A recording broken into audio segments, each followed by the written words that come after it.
Hi, this is Underground Confidence with Shelley Treacher. Today I'll be talking about how to cope with grief. But first I want to deal with a very common question that I receive. As you can imagine, one of the questions I get more often is how to stop eating when in a craving.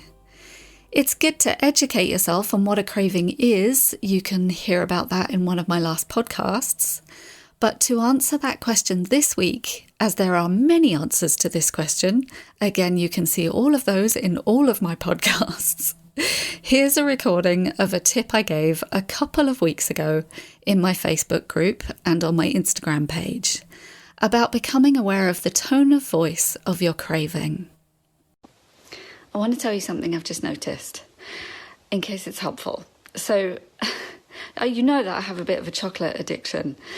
And so I've just done a bar exercise class. I'm feeling really good. I'm like, yeah, I've got the rest of the weekend to do whatever I want. And then I suddenly thought, I've got a little bit of that no sugar chocolate left. And then the thing I want to tell you about is the voice that I heard in my head. And it's not just what it said, but it's the actual tone of the voice. So in my head, I heard, shall we have it? It was really like, let's have that chocolate, we could just have it. It was really like that. And I thought, that's really interesting. I've never noticed that it has that tone of voice. And I wondered if that's useful for you to think about the tone of voice that your childish demands have. Because once I'd noticed that, I thought, well, I'm not responding to that. I hope that's helpful. Now let's talk about grief. It's clear that grief is one of the greater challenges for so many of us during the pandemic. There have been so many losses, from the everyday losses in our lives and livelihood to the shocking loss and often horrific death of loved ones related or unrelated to the pandemic. We've all got stories of loss from the last 20 months. These are the ones that stick in my mind the most. The first one is my best friend lost her husband to cancer just before the pandemic. As you can imagine, she was already traumatised and devastated, and then the pandemic happened. It's not been easy for her, and I know that she's still struggling. So I'm actually going to dedicate today's podcast to her in the hope, and I'm getting slightly emotional, that some of this might help her and help you if you're in the same position. The second story that sticks in my mind is quite early on. You know that I'm a salsa dancer. One of my salsa teachers, he lost his brother and his father within a very short space of time at the beginning of the pandemic. That was horrifically shocking to me and brought home the fact that this is a deadly virus, or has been. I'm sure you have similar stories, and I would love to hear them. I'm going to be putting a post out on Facebook for you to express how you feel and what stories you've had to cope with. So please check that out. The difficult thing about grief is that in our stiff upper lip patriarchal society culture, at least in the UK, we don't talk about grief. We don't know how to. But loss is a part of each of our lives. It's another thing that we cannot escape. It's natural and normal to feel pain when someone we love dies, for a long, long time. But society tries to offer us solutions on how to fix this unfixable pain. Grief is this overwhelming experience that tends to put everything else in perspective. I remember when my mother died, one of the things that I had to cope with amongst so many was telling other relatives and other friends that she died. This was a horrible task that I really didn't want to face, but I did it without anxiety. I just did it. And I faced some conflict with other relatives. I have a great aunt who has always been quite critical of me. And somehow I became the adult who was more powerful than I had previously felt. I felt like a child with her before, but in this conversation, I could see her vulnerability. She was upset by my mother dying. And I could see all the ways that she acted out and her patterns of behaviour. It really just put any anxiety and childish inner insecurity to rest for me. So loss can be very surprising. I remember this weird experience of joining a new level of existence when my mother died. It's like I joined a club of people who understand and those who don't. It's palpable, the experience of a close death, because your world suddenly and irrevocably changes. And you can see that in other people. You can see, or I could see, that other people experienced this too, and some didn't. Not yet, anyway. We often feel shame in grief. It's ingrained that we think we should be over anything after a couple of months. We've all heard of Kubler-Ross's stages of grief. These were meant to validate any feelings, but we see them as a format for grief. It's just not like that. Grief is a process that may be exhausting. Grief is pain that comes in waves, most likely bigger and longer lasting waves the closer to the death and the closer the person who died. What's really needed is to create the space to handle or to not handle it. It's something that needs to be nurtured and allowed, whatever it may throw up. I know to many people listening that will either sound like a relief or completely impossible. And I'm not suggesting that you need to go straight into feeling the pain as soon as your loved one dies. Lord knows I didn't. I sat and watched TV, ate crisps, drank wine for 3 weeks while I didn't work. I had 3 weeks off work. Then I felt a little bit too toxic in my body. My body can't handle too much of this stuff. And because of my profession, I knew I had to make space for my pain. It was so tough. And the timing when you do this is completely personal. I moved through feeling that there was no meaning to life to finding a reason to get up. This might have been the toughest thing that I've ever been through, actually. There was a point when I realised that I just didn't feel like there was a reason to get up.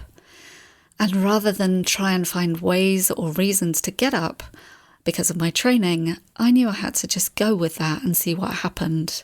And there was a very tiny part of me that trusted I would find a way through and that something would change. And it did. I did one day feel that the reason to get up was because I had connection and love with other people. That's what gave me meaning in life. And that's still what gives me meaning in life. It's something that I develop every day. My point here is that I went with it rather than tried to get out or to fix it. How we each cope is unique to all of us. But generally, we find it difficult to listen to or to know how to cope with grief because it's painful to really hear it. I've spent decades listening to people's pain and allowing that in my body and in my experience. I enjoy doing that. It might sound sadistic, but it is something that I get a lot of pleasure from because I know how rewarding it is for me and for the other person.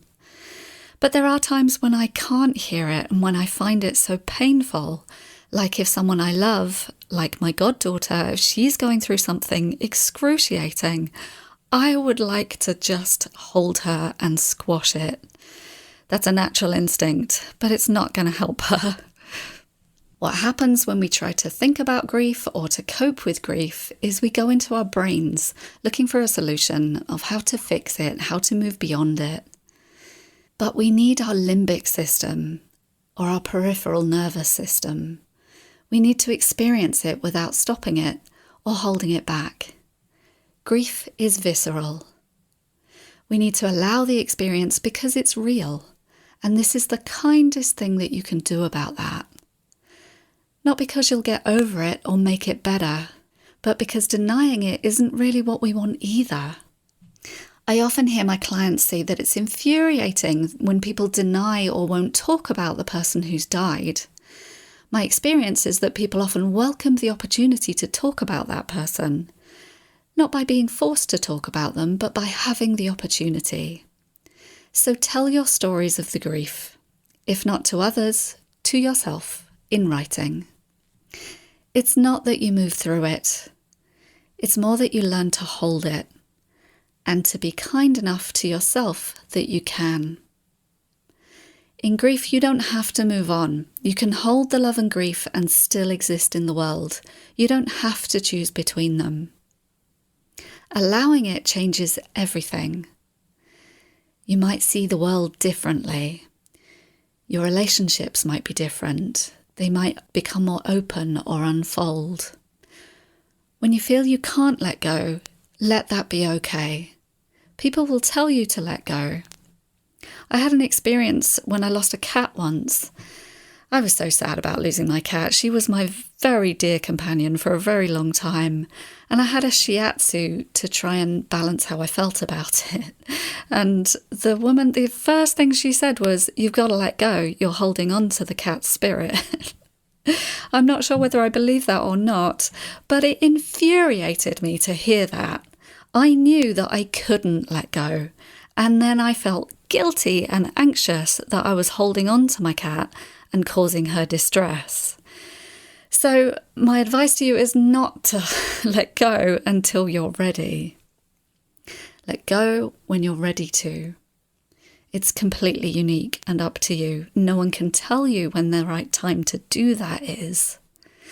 I actually held on to a lot of my mum's possessions for well over a year in my kitchen. I had quite a large space in my kitchen which wasn't really doing anything. I just had all this bric-a-brac and stuff on the floor. And my excuse was I was pretending to think about selling it or make it useful to somebody. But really, I just couldn't let go. I needed to have those pieces of my mother because it's all I had. So let go when you're ready. It takes time.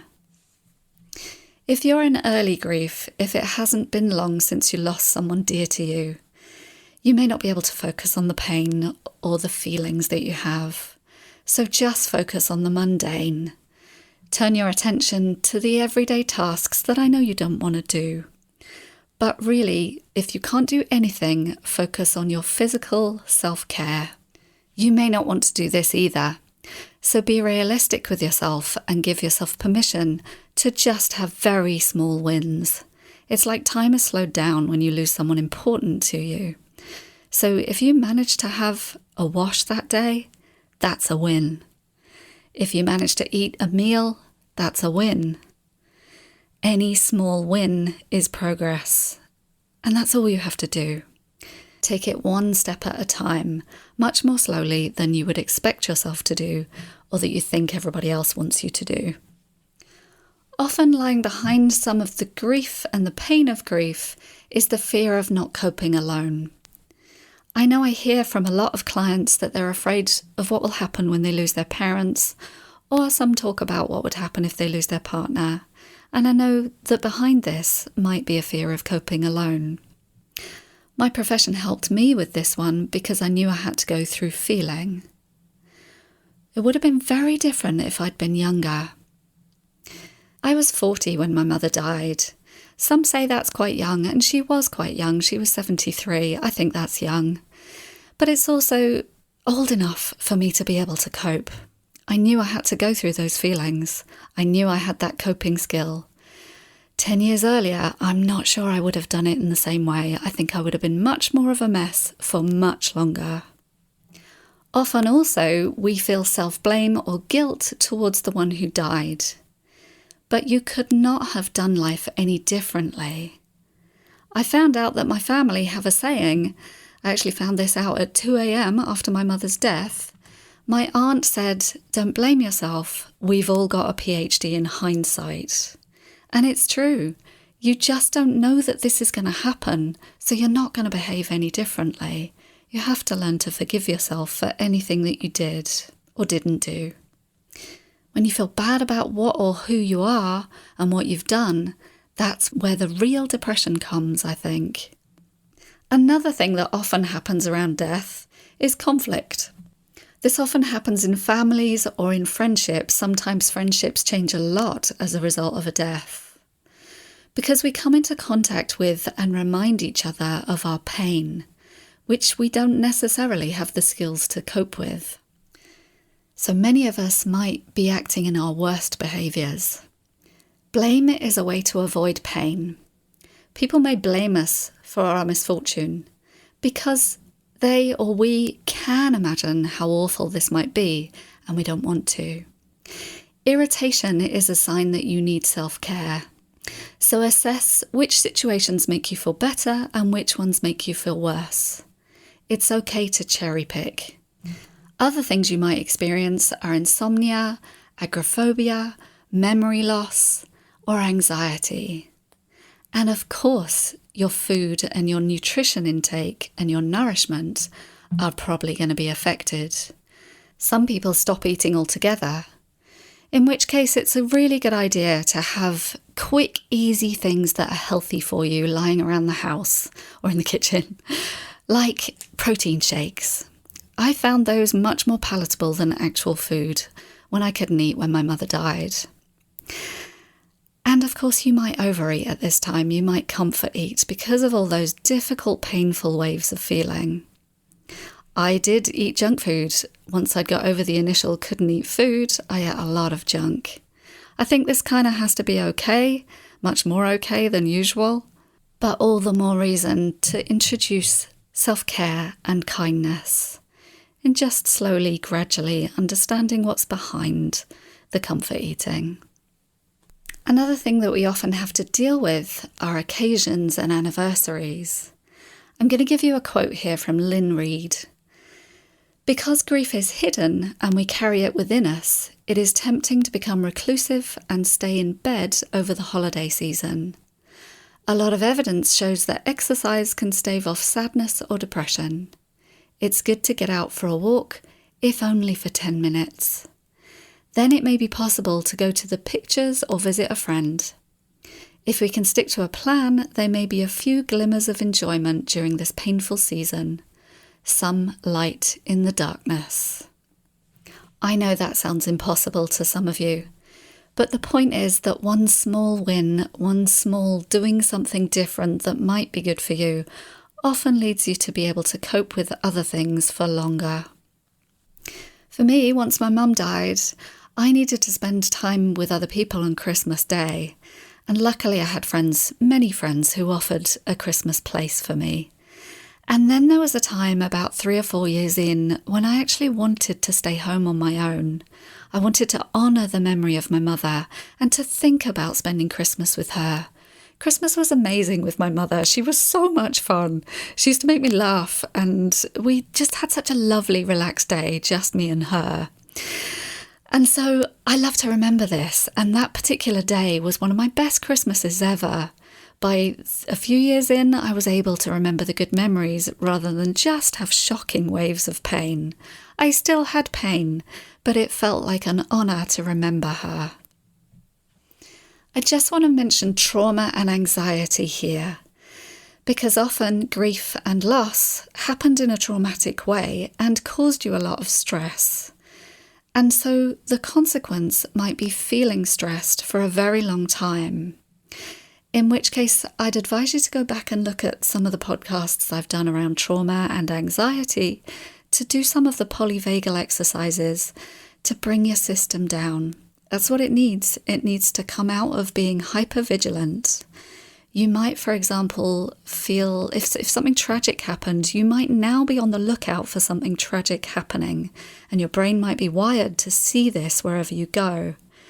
Your brain thinks it's protecting you by being aware of what might happen, but the opposite is true. It's not protecting you at all. It's just keeping you in a really stressed state and probably making you ill eventually. So breathing and polyvagal exercises and anything that calms your nervous system is a really important thing to practice right now. But also know that you're normal for having this experience. I know you don't want to do the exercises, but they will help. Our sense of safety is internal. Grief brings up other grief. So even if you're listening to this and you haven't experienced a big loss in the last couple of years, you might feel triggered into remembering the grief that you carry. There are many losses. I just want to mention here the grief of being single. If you've been single for a while now, What you might be experiencing is grief. The grief of not having a partner to share your life with. The grief of not being seen or heard at the end of each day. Or the grief of not being able to practice all these new relationship skills that you're learning with somebody else. Here I just wanted to normalize that for you if this is you. Yes, some of what you're feeling might be reliving trauma of abandonment and rejection, but it's also normal to feel sad about being single. Part of how you feel about this might be your self-critic. You might be giving yourself a hard time for feeling sad about being single. So be kind. This grief is every bit as valid as losing someone special to you. Grief is love. And love can be so hard in life, whether we're in a partnership or on our own. Some of us have nowhere to put that love when we're in grief. Loving means losing each other. Understanding, compassion, validation are a way through the pain. Find a way to live with grief. I went through meaninglessness and stayed with it and found meaning. My life changed entirely as a result of that. Life may change entirely as a result of grief. It doesn't have to be better, as is often implied by society, but grief can help us reevaluate our lives. For me, I reevaluated my career entirely when my mother died, and that's actually what led me to the path I'm on today. I was doing too many jobs at once when my mother died, not really believing that I could be a successful therapist. When my mother died, I changed my mind on that. It was important to me. I wanted to be a successful therapist, and I enjoyed the connections that I made through being a therapist. So I put my heart and soul into becoming successful, and I did. So I'm really grateful for that. I can't say I'll ever be grateful for losing my mother, but something interesting came out of it. And I know my mother would be so proud of me. It may be that your life was deep and happy before your loss, in which case it's just different now. So here I'm going to lead you through an exercise. I'm actually stealing this from a client. I have the absolute privilege of working with some gorgeous therapists, and one of them recommended this and did it for herself in one of my sessions. So light a candle for yourself, or imagine that you're lighting a candle for yourself.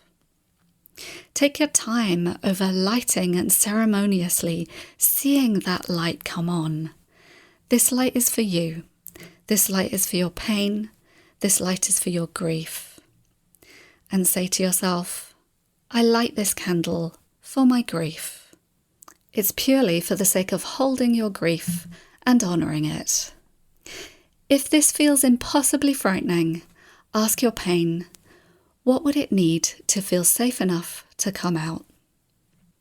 I'm going to end on a brief quote by Megan Devine, whose book, It's Okay That You're Not Okay, I'd highly recommend.